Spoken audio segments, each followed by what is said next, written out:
Confessionalism, in a religious sense, is a belief in the importance of full and unambiguous assent to the whole of a religious teaching. Confessionalists believe that differing interpretations or understandings, especially those in direct opposition to a held teaching, cannot be accommodated within a church communion. Confessionalism can become a matter of practical relevance in fields such as Christian education and Christian politics.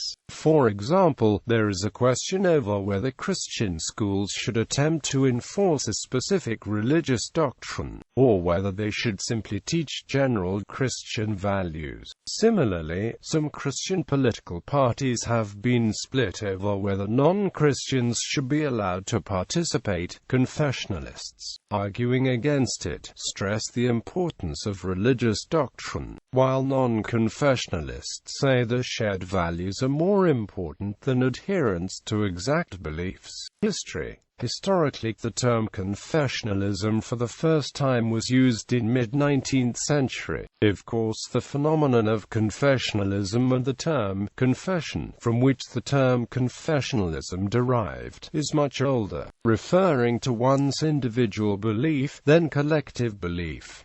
Furthermore, the term confession in different languages implies different notions. In the 16th and 17th centuries, the term confession was only used for the documents of belief, while the religious communities of Roman Catholics, Lutherans, and Calvinists were referred to as religious parties, different religions or churches, not as confessions. In the late 18th century, the term confession started to expand to religious bodies sharing a common creed. The first evidence is the Wallner and Prussian Religious Edict of 1788. The International Congress of Vienna in 1815 still didn't use the term confession to mark different Christian denominations. Labeling Christian groups confessions implied a certain degree of civil progress and tolerance, accepting that no party could claim absolute truth. The original intention to pacify conflicts between the denominations in the 19th century turned into its opposite. Confession bore the ground for new conflicts, as for example in the Cologne conflict about mixed marriages in 1837.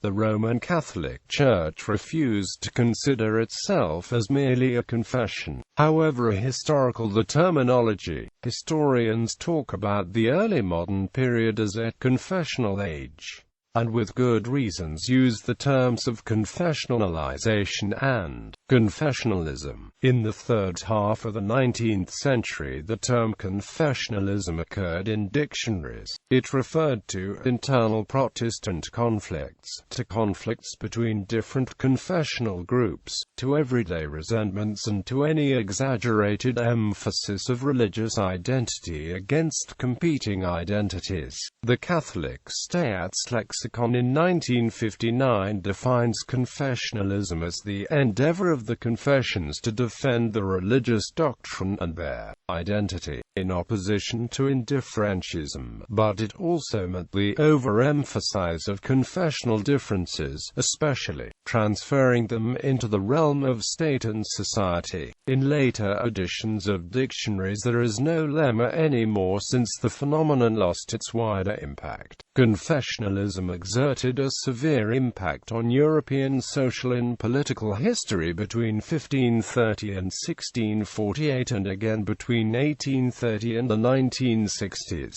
Nowadays, confessionalism is of minor relevance in European state churches. It rose to importance in the early 19th century and vanished in the 1960s. This is why some scholars talk about this time period as a second confessional age, comparing the dimensions of confessionalism with the first confessional age. However, various European free churches still consider confessions important. For example, the Evangelical Lutheran Free Church and the Independent Evangelical Lutheran Church both require clergy and congregations to declare a queer subscription to the Book of Concord. In Lebanon, the concept of confessionalism holds an important political political meaning, since political power and governmental bureaucracy are organized according to religious confessions. For example, the National Pact and later the TAIF Agreement provide for a Maronite Christian president, a Sunni Muslim prime minister, and a Shia Muslim Speaker of Parliament. Controversy.